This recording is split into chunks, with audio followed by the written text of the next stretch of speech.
جو شخص اپنا راز چھپاتا ہے وہ اپنا اختیار اپنے ہاتھ میں رکھتا ہے۔ مجھے اس دن سے خوف آتا ہے جب کفار اپنے باطل پر ہونے میں فخر محسوس کرنے لگے اور مسلمان اپنے ایمان پر شرم محسوس کرنے لگے۔ کم کھانے میں صحت ہے، کم بولنے میں سمجھداری ہے اور کم سونا عبادت ہے۔ کسی شخص کے اخلاق پر بھروسہ نہ کرو جب تک کہ غصے کے وقت اسے آزما نہ لو۔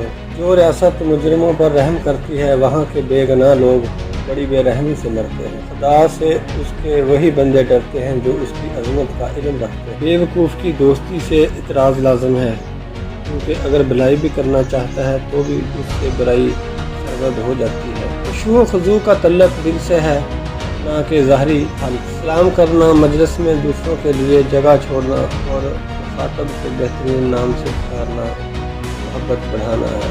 جو آدمی خود کو عالم کہے وہ جاہل ہے اور جو خود کو جنتی کہے وہ جہنمی ہے۔